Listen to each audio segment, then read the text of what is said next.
শেষ ওভারে দরকার ছিল ৮ রান। রিশাদ হোসেন অত সমীকরণে গেলেন না। হুসেন তালাতের প্রথম বলে মেরে দিলেন ছক্কা। পরের ৩ বলে ২ সিঙ্গেল নিয়ে বিপিএল এর চ্যাম্পিয়ন হলেন তামিম ইকবালরা। ফাইনালের যে আমেজ দেখা ছিল তা পাওয়া গেল না। খুলনা টাইগার্স এবং চিটাগং কিংস এর ম্যাচের মতো শ্বাসরুদ্ধকর নাটকীয়তা হলো না। চিটাগং কিংসকে ৩ উইকেটে হারিয়ে বিপিএল শ্রেষ্ঠত্ব বরিশালের। এই আসরে ঢাকা ডায়নামাইটসের পর দ্বিতীয় দল হিসেবে জোড়া শিরোপা নিশ্চিত করেছে তারা। এতদিন ৪ শিরোপা জুয়ে কুমিল্লা ভিক্টোরিয়ান্সের পর শুধু ঢাকা ডায়নামাইটসের একাধিক শিরোপা ছিল। ফাইনালে আগে ব্যাট করে ৩ উইকেটে ১৯৪ রান তোলে চিটাগং। জবাবে ব্যাটিংয়ে শক্তিশালী বরিশাল ১৯.৩ ওভারে ৭ উইকেট হারিয়ে টপকে যায় এই রান। টস জিতে মিরপুরে আগে বোলিং করেন বরিশাল অধিনায়ক তামিম। তখনই সবাই বুঝে যায় ম্যাচটি জিততে যাচ্ছে ব্যাটিং শক্তি নির্ভর বরিশাল। এমন উইকেটে ২২০-২৫ রান না হলে লড়াই করা কঠিন। চিটাগং সেই শুরুটা পেয়েছিল, কিন্তু শেষ ৫ ওভারে গতি ধরে রাখতে ব্যর্থ হওয়ায় রান ২০০-র নিচে আটকে যায়। বরিশালের ইনিংসের শুরু থেকে দারুণ জবাব দেয় তামিম ইকবাল। ঝোড়ো ইনিংস খেলে উড়ন্ত সূচনা এনে দেন। ২৯ বলে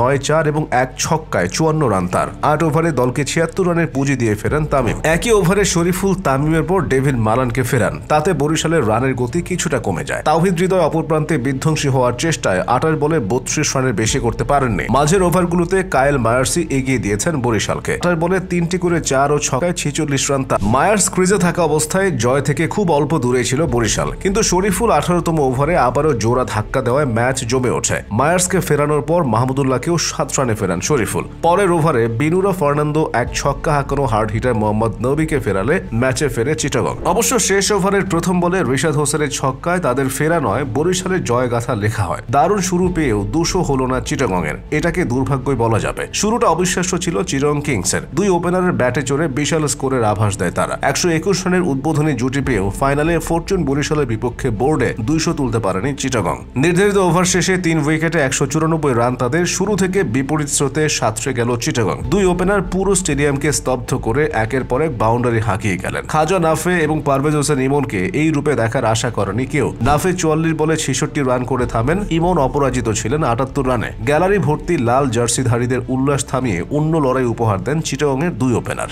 দুজনের ব্যাটে চড়ে ১০ ওভারে বিনা উইকেটে ৯৩ রান করে তারা। শুরুর ৫ ওভারে ৫১ রান। ১০ম ওভারের পর খাজা নাফে আরো বিধ্বংসী হয়ে ওঠেন। তার নো লুক শটের ছক্কাগুলো দারুণ উপভোগ করে দর্শকরা। ১৩তম ওভারে প্রথম উইকেট হারায় চিটাগং। ইবাদতের বলে উইকেটের পেছনে ক্যাচ দিয়ে ফেরেন। ৬৬ রানের ইনিংসে ছিল ৭-৪ এবং ৩ ছক্কা। অন্য প্রান্তে এগিয়ে যাচ্ছিলেন ইমন। তানভীর ইসলামের ১ ওভারে মারেন ৩ ছক্কা। ১ ওভারেই ২২ রান ইনিংসের সর্বোচ্চ।